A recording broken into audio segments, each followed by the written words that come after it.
Good morning.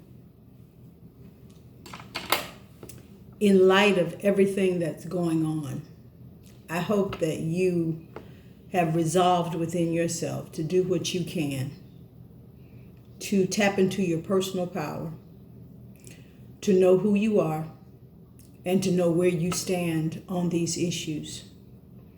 The murder of George Floyd took place in front of the eyes of an entire nation. Yet, it is apparent that people see it differently. There have been many tactics used to discredit this man. And I am very proud that his family took the steps to do an independent autopsy, to dispel the lies that anything else contributed to his death other than the actions of a malicious, hateful, and very evil person. I want you to understand that peaceful protests are to be commended. I want you to understand that you must think so that even though you are taking a stand for equality, justice, and the humane treatment of our people, that you do not put yourself in the line of fire, because you must understand that most police forces have been, all police forces in most American cities have been infiltrated by people who hate us, who seek to kill us, and whose ultimate goal is to exterminate us from the face of the earth. Not all policemen are bad, but you must realize that not all of them are good. So, in order for us to recognize that, we must understand the history of the police departments, where they come from, why they were first implemented, and what an ugly history they have with us as African Americans. I also want you to understand that although many are using Martin Luther King as an example, I want you to realize that although these people choose to parade Malcolm X as being a violent person, he was not.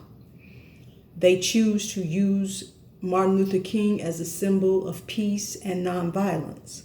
But keep it in your head that Martin Luther King was murdered on April 4th in 1968. He was assassinated, he was murdered, he was killed.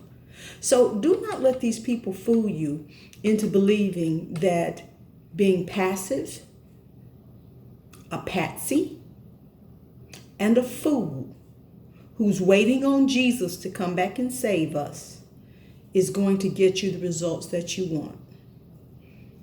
I'm not telling you to go out here and burn down your communities and destroy where you must eventually wake up and live tomorrow. But I need for you to understand that you cannot trust people who use the example of a man that they murdered to tell you to be peaceful. That in itself is an insult, irony, and a play on what they hope is your ignorance. I want you to start thinking about what it will really take for us to be respected as a people. And as you're thinking, I hope that you will realize that political power is great, super, wonderful. But political power without economic power, political power without us controlling the land under which we live, means nothing. The reason why you don't see certain groups of people protesting and demanding their rights is because they're in a position to buy them. I hope that this sinks in. I hope that we will be able to have a discussion about this later. I hope that I will be able to come back to you live and we discuss this in depth in an exchange, a discussion, and possibly a debate about what we can do individually within our own houses to free ourselves and our families from a system that will never love us that was designed to exclude us other than as cheap, free, disposable labor. I hope that you will join the channel, become a member, so that you will have access to this very deep discussion. As I tell you, get in a position so that you can be good to yourselves and be good to others. Bye.